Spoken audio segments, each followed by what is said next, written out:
How safe are your airports from closing? We're going to find out today in the hangar.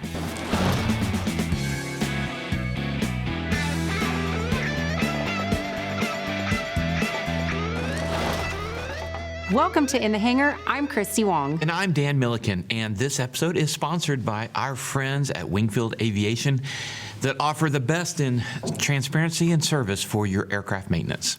We are here today with a couple of airport managers. Now, the first question I have is, why do we care? Why do we care? Why do we care about airport managers? Well, GA, our small airports, are the backbone of the GA community. They are. And if they disappear, we're in big trouble. So here with us are a couple of airport managers, and I want to introduce you guys now. So Brad, you're with, tell us a little bit about who you are and where you're at. So I'm Brad Stanford. I'm at Dublin Municipal Airport, 9er Foxtrot 0. And I've been there about 2.5 years now, and in July it'll be 3 years. And I am, in this conversation, learning, really. And then let me introduce you. Sharlette, tell us a little bit about yourself and what you do. Well, I'm Sharlette. I'm the airport manager for the Cleburne Regional Airport, and I have been an airport manager for 18 years. Wow. This is my third airport. I've been gradually going up. My first airport was in LaGrange, my hometown where I grew up, and then I went to Brownwood, and now I'm in Cleburne. Okay. All right, good. So, and then the elephant in the room is our bottles on the table here. Yeah, this isn't beer. No. So, Dublin Airport is home for Dublin, Texas, which is very famous for a brand that we won't mention and a story that we won't talk about. Sure. But they had the best version of this soft drink, and now they have their own version. Right. We have about 15 flavors now, 3 of which are represented here, and so we're very happy with these. The root beer is our number one seller. Oh, so we do have beer. Yeah, yes, but of root beer of the root beer, is what we have. Mm-hmm. Right. Right. So okay, so let's jump into this. We're going to be talking about airports, but let's define exactly what we're talking about, because you have all sorts. You have everything from DFW to all the way down to Dublin. Tell me, what are the different levels of airports? Well, Dublin, being your typical small-town airport, we have a city that, like most small towns, their finances are tight. And so you don't get to throw money at airports every time you want to. It's more about, can we maintain this thing? Can we live up to the promise that we have to live up to just to keep it open sometimes? It depends on the year and what's going on. So that's our end of the spectrum. Then I would say Cleburne is where on the scale? We're the regional airport, and we're just below a reliever. Addison and Arlington, they're considered reliever airports. Reliever airports? I've never heard that term. Yeah, talk to me about that. And they're getting ready to change. The FAA likes to change things on us, just like for pilots. They do the same thing to us. Yep. No. Even change how the airports are laid out. That's why you see things disappear and come back in another direction. But the reliever airports, they help with the corporate flow. Okay. When, say, Meacham is overloaded or Love is overloaded, and they can go to the other airports, or they help keep them out of Love, and where it kind of slows things down for the big guys.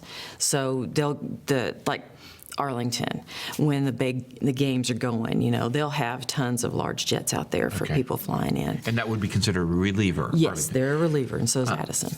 Okay, so with small municipal airports, then you step up to like relievers, and then you've got the big guys. Okay. Dublin, you guys were closed for a long time, or inactive, or whatever you'd call it. We were inactive. There was, and this is probably one thing we need to get into a little bit. This was many, many years ago. There was a dust-up between that particular city manager and the pilots, and the pilots just said, well, we won't be here then. Some went and made their own strips out in the country. Some went over to Stephenville. And so that had a long-time ripple effect. Even after that scenario was over, everyone had stopped thinking about the airport. And so it didn't come back on its own. What happened to that airport in the meantime? Did just grass grow, or did they try to bulldoze it and build new? What happened? Yeah, so grass did grow. When I got there, it was pretty tall. I have pictures of the grass, on the runway that we had to go out and spray, and it took us a while to get that taken care of and under control. And the ramp was the same way. And so when we got back to the airport, there was just a lot of extra maintenance to do now that you had to spend money on that you wouldn't have had you been maintaining it the whole time. And I kept driving by this empty airport, and it's like God's voice was just saying, "Go check out the building." And I'm like, I don't need another thing to do. I feel that. Yeah. But he said, just shut up and do it. So I went, Build it and they will come. and at that time, the city was trying to figure out what they're going to do with this airport, and they were looking at putting in a trucking school out there. Oh. Yeah. And thankfully, one of our council members at the time did his research and found out another Texas airport, I don't remember which one, had done that. Of course, it totally ruined their runway, and they had to close the airport. So they said, well, we can't do that. So I said, can I please maybe try? I have no experience. I'm just really excited. And they said, why not? Let's try this thing. And so that's when I started hitting the NTA page and all of the other pages out there that I could to say, hey, we're open. Come visit us. Come talk to me. Let me find out what we need to do. And so I started talking to pilots. What do you guys need? And learning the ropes. So that's how we got to that place of opening the airport again. It was just the city needed it. I needed it. Let's do a deal. That's awesome. Okay, so I want to talk about the difference, though, between an airport manager and an FBO, or a fixed base operation. Yes. Because I think there's a lot of confusion out there. People think that you guys are an FBO or vice versa. So can we talk about that a little bit? Well, we are. Okay. The city owns and operates the FBO on the field as far as fueling. We do not do maintenance, but we do have maintenance on the field. That was one thing for me, because I came from the 135 side. I had married a pilot, helped him build his career, and I picked up one in the process. So that's how I came into aviation, and I love it. I'm not a pilot, but I love everything about it. I could not see myself doing anything else. But when I was in the private sector, such as y'all as pilots, I thought, didn't understand how cities worked. And I thought I'd round out the resume when I moved home to my hometown and become the part-time airport manager. No such thing as a part-time airport manager. And they didn't even have the fuel. It was a private individual had the fuel. And, but, promoting, trying to get out there, because LaGrange is like Dublin. Well, I guess it's a little bigger than Dublin as far as the size of town and airport. But anyway, the FBO, for us, that's how we get some of our money to take care of the airport, is by selling fuel. And we provide the fueling services. We have, oil and, of course, free popcorn and water for when you come in. And some of the flight schools work out with us. And that is part of our income. And when I started, there was another FBO on the field who had previously been the airport manager, so I came into all kinds of fun. You think you have drama, but it's just like we had two FBOs for a short time on the field, and then that one went away, and we're in charge of it. I try to keep my prices competitive. I have a reputation for that, and so it's just what I do to get people in, to get the volumes up, because that's what the city's looking at. They're looking at volumes and making sure that we have people coming in and coming to see us. You mentioned the fuel prices is probably out there the number one thing that pilots are probably thinking, GA pilots are thinking about. Gosh, you should be offering it for free. What or a lot less. Okay, do you want to end up paying some kind of an additional tax on your fuel? So, that Texas is one of the few states that does not have a fuel tax that helps pay for airports. And there's been some talk in the legislature about doing that to help fund us, because it's hard. We have 90/10 money from the FAA. What's that? It is grant money that they pay 90%. I pay 10%. So the city pays 10% of $5 million for a project that we have to do. I have a pavement project coming up that is well over $5 million. Cleburne can't afford to pay that just for the airport when they've got their streets to take care of. See, you have to look at when the municipality owns the airport, they have the other stuff that, yes, pilots are very important to us, especially for me, because, job security and everything, and I love it. But the city has 30,000 people. They're not all pilots. So they have to look at what the citizens need, too. Okay, that's my next question. How do the municipal airports make money then? Fuel sales and hangar rentals. That's it? Do you have And- any state or federal money coming into Cleburne because of your size and any for- programs? Only thing I have is the ramp grant, The ramp and, grant. and then CIP money. Okay. Which is capital improvement program with the FAA. And we're a block grant state, so TxDOT manages that money, and they Yep. decide who gets the projects. So if you have a runway project, you should be counted first, and because it goes from the runway out. So basically, think the center line out. If you see a place that has a great runway and an awful ramp, well, they didn't qualify because somebody else had a runway.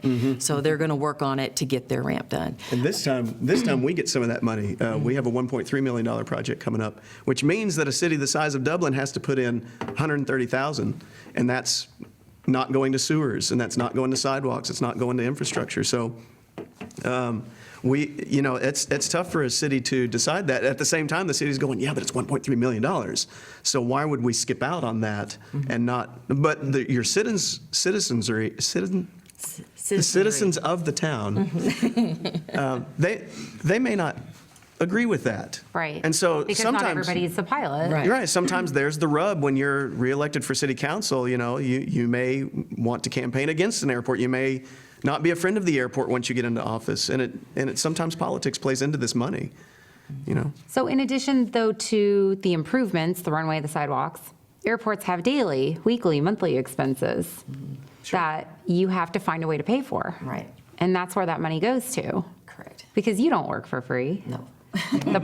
And I did for 2 years. You did. Wow. I'm a software developer as for trade. So I went out there into that airport office and just did my work out there, and I still do. And I get a little bit from the city, but that's incredible. I did not know that. yeah. So you have to start somewhere, and the city, when you're doing city budgets, you're planning 5 years in advance. You can't just walk in and say, "Where's my airport money?" Because we didn't plan it 5 years ago, so there isn't any. So somebody has to start this ball rolling. And this whole community is full of people that love aviation. I'm not the only one that has given my heart and soul to something with wings. Yeah, I was going to say. it may sound surprising, but I'm inspired by the guys that have gone before me to keep the GA family alive. And how much are the sodas that you sell? So when you go into Dublin, if you're a pilot or a passenger, we have a fridge waiting for you, and you just take one, whether I'm there or not. The that's fridge is awesome. So there. the soda's free. The soda's free. Yeah. Now. So there is free something. There is free something. Yeah. And we also have little payday bars because Dublin is the place where all of the payday peanuts are roasted. So So we say that they're free, obviously we're like, oh, it's free for me if I go in, but is it really free because you guys are actually paying to manufacture these? So one of two things happens. Either I'm buying cases sometimes, or Dublin Bottling Works will donate to us, and they do that a lot. Okay. They do that a lot. So we are very thankful for them believing in the airport. All right, so you took a jump here. You volunteered, basically. Yeah. You've gone out there. You've done the work. How is it going? Okay, so what I learned was that it takes three things. It takes fuel, presence, and something to do. That's the formula for pilots to show up. And so I started on fuel. I started asking, how am I going to do this fuel thing? So if you look at a brand new card reader, $15,000. Wow. And then you got to buy your first load of fuel. You got to buy your fuel tank if you don't have one. So right off the bat, you're looking at all this money. And I can't remember her name, the lady that sells, her and her husband sell Bushcat kit planes. She happened to pipe up on one of the lists and said, hey, why don't you call Swift and see if they'll help you. And come to find out, Chris DaCosta, the CEO of Swift, is from Texas, and he had no fuel in Texas. Here we are in oil state, and he's got nothing. And so his family was always like, hey, when are you getting fuel in Texas? So he said, you know what, I want my fuel there. And I said, great, I need fuel. What can you do? He said, why don't we put fuel on the field and we'll just do a consignment. And, Oh, my. And And I said, that is fantastic. Thank you very much. He gave us the trailer that they used at Oshkosh. Oh, wow. That had the filter and the meter on it. And so we're using Swift's equipment to do this, and the money is going straight to them. And our trade-off is we want pilots to come into town and spend money in town. So we're keeping that fuel price low to be attractive because we're out of the way. We don't have maintenance on the field. We got to have something to bring pilots in. And so I said, all right, we'll just run fuel for cost, basically. So I'm out there running the trailer and volunteering again, but it's worth it. We see all sorts of pilots coming in to have fun. Are you seeing a growth in numbers? Yes. It's slow? I tell people we're a ski resort.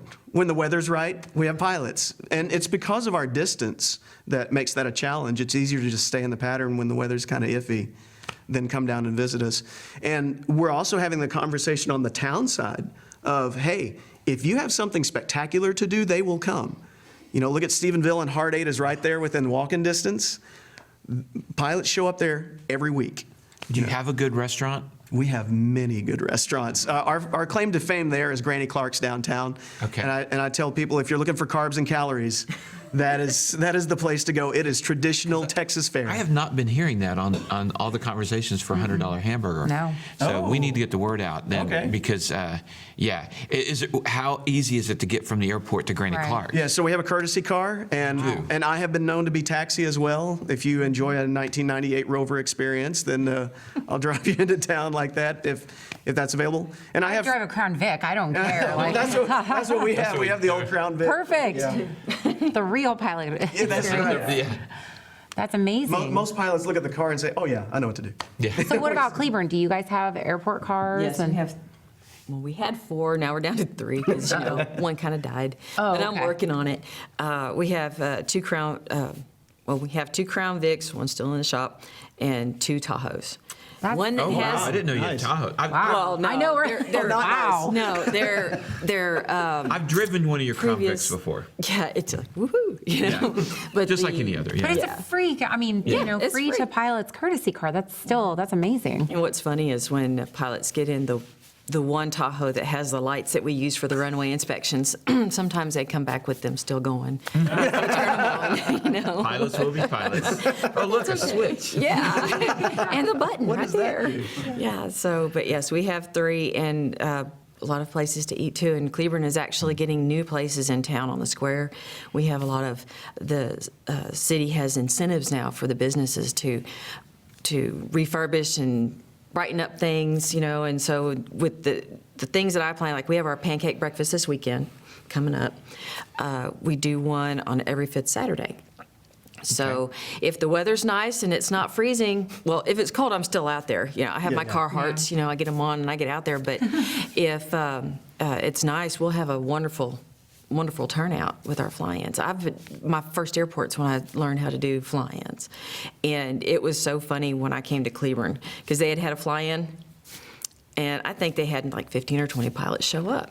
Well, I have a list of people that have followed me for the past 18 years. So I email out to everybody and you have a sign-in sheet for people to sign into and give their email address. So it's grown. I have over 500 or so people. And my first fly-in, it had beautiful weather, and we had like 40 airplanes, and Gayla was all excited. She's my front desk clerk. And I was like, oh, well, okay. I was used to 60 to 80, And I was like, well, it's okay, But then I realized that they didn't really have a lot of promotion in Cleburne until I had gotten there. And so I do my best with field trips and kids, and I go out and I talk to the different groups like Rotary Club and Lions Club and all that. You have to go out there and promote the airport and get them to understand what you mean to the community. Because if you're not friendly to the community will not be friendly to you. And so we have, and the other thing that I preach a lot is the airport is not, they like to call it the rich man's playground. Yep. That is what the people in town call it. Wow. And I said, I'm poor because I own an airplane. well, yeah, but I told him, I said, if you can afford to buy your dually, you can have an airplane. Yeah. Right. These ranchers and stuff, you can have an airplane. You might not have a Learjet, but you can have a nice airplane. And so I like to tell him that the airport is a businessman's tool. that they come in here. We have McCoy's and Walmart and Discount Tire, and they all use us. They come in and they go check on their stores. HEB loves us, First Financial Bank. They all come in, check on everything, and then they leave. We have more people coming in to come to Cleburne. Yep. So you just have to make sure that we're the welcome mat to the city. So we have to put our the best face forward. I want to talk to you guys about the extreme. What happens if pilots don't come? Well, I don't know about you. I mean, that tells me to kick marketing into gear, really. I mean, it's not a panic moment. It's just, and even right now, we've leveled off. I haven't promoted as much. I kind of did a big push, and then I've kind of backed off to see where we are by ourselves. And that marketing message has to be pretty consistent because there are so many options out there. There are guys that I have that have done the other beverage that we won't mention. They did that run for years, and now they're coming in for the red cola, which is as close as we are allowed to get. And they're doing those runs, but I've noticed now, I haven't seen you in 3-4 months. I need to hit it again. And so when pilots don't show up, it's just like any other business. I mean, how many 0 days can you stand before you have to do something drastic? And drastic for us isn't going to be a closure.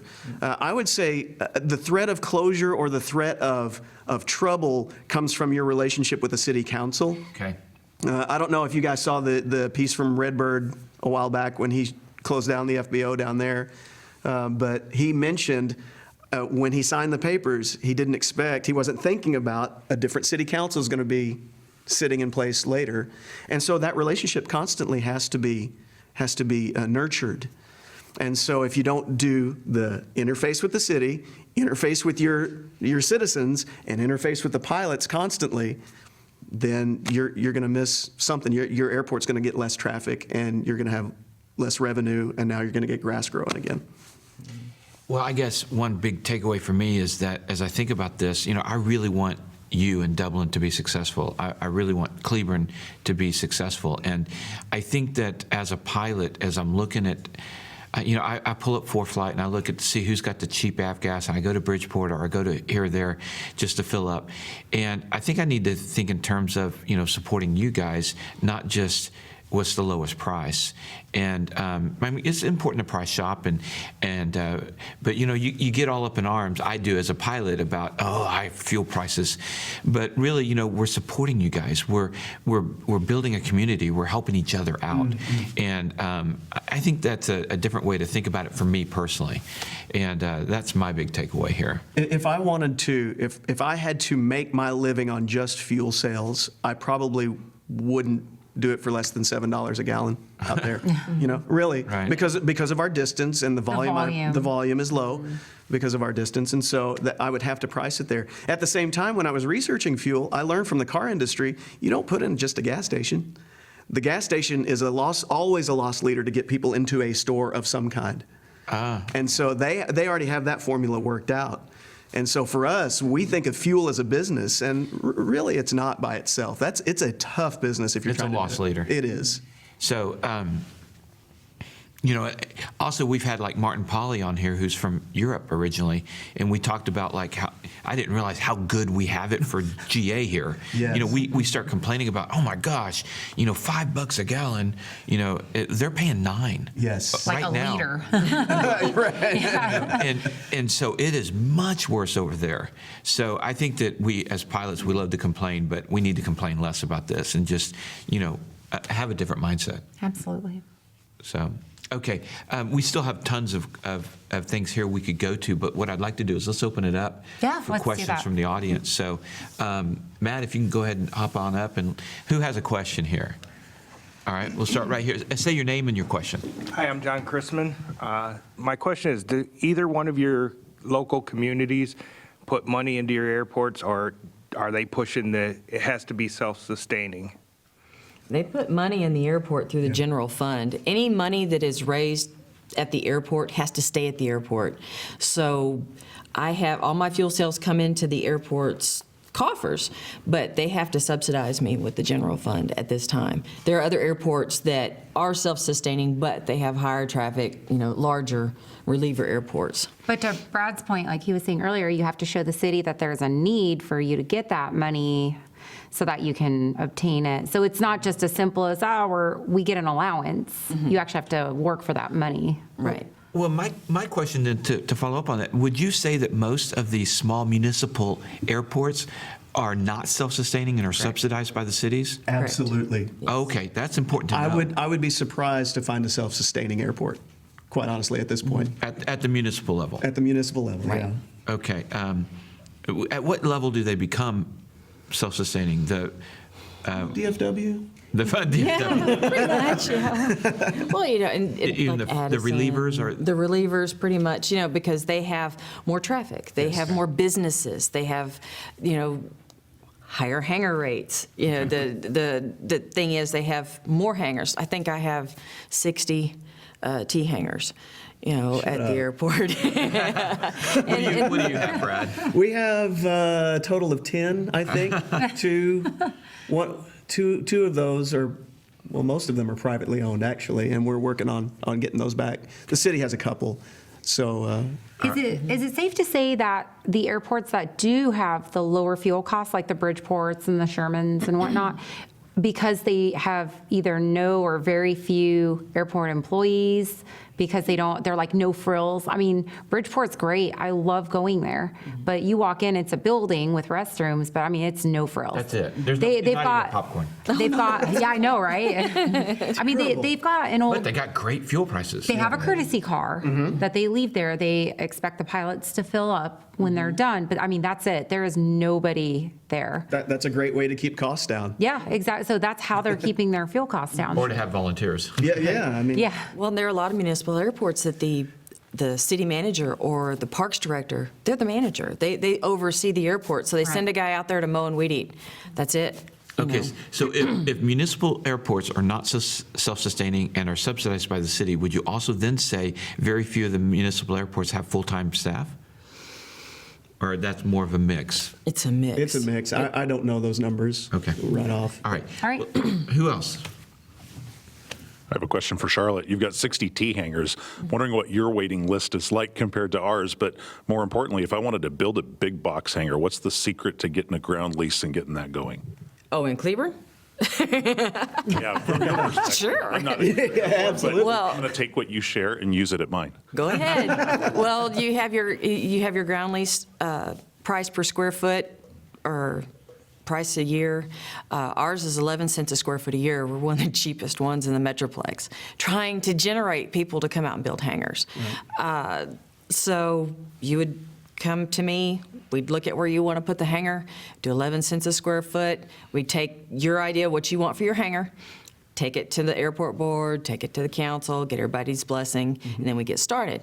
It takes a little bit. You'll have to go through a pre-development meeting to talk about, okay, you're going to put something here, the water's going to move. Are you going to flood your neighbor? So you have to get engineered drawings and all that wonderful things. But it's if you understand that it's going to take time working with the city, we can make it go, but you have to have engineered drawings that you can't come and say, okay, I'm going to get a building from, ABC Steel. right, and throw it out there and I'm done. No, it doesn't work that way because you have to make sure utilities are coming to it and everything else. How many months would you say of city council work for Cleburne?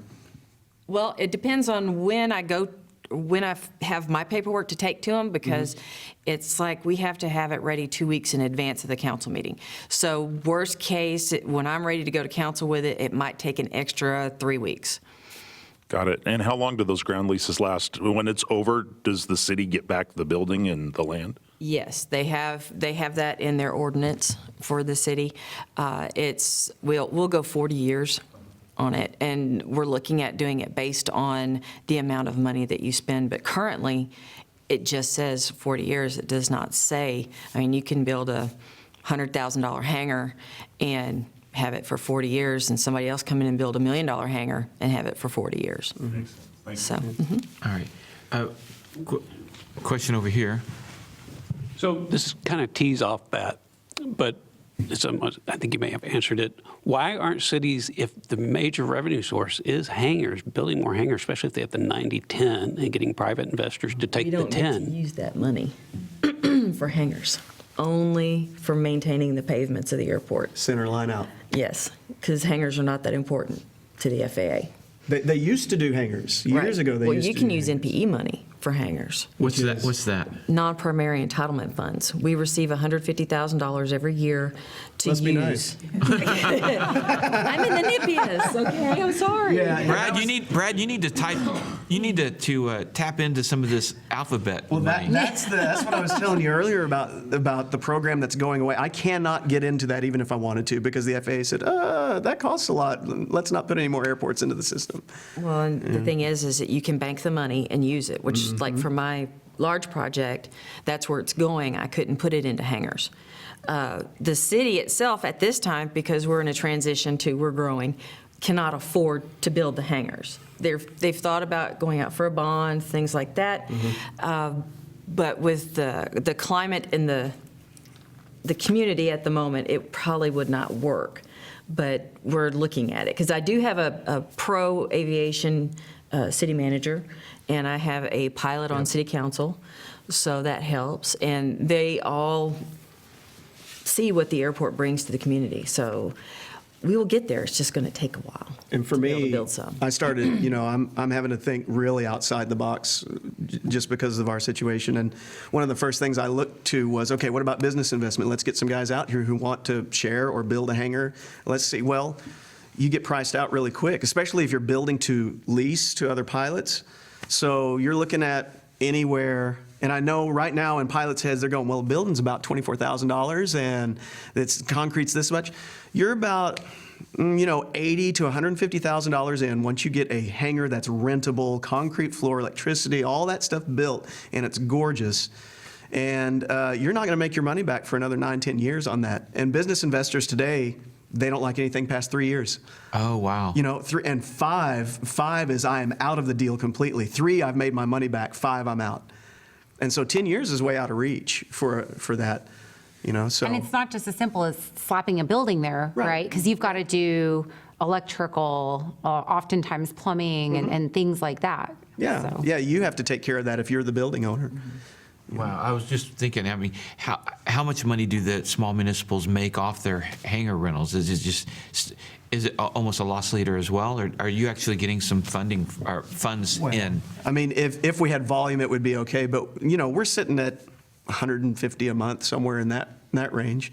Of course, I know the guys at Hicks are like, oh, 150 a month, that's awesome, but we're also not convenient, right? We're not right next door to work, Right. And so. So you're only going to have a handful of people out there that even have a plane to hangar. Right.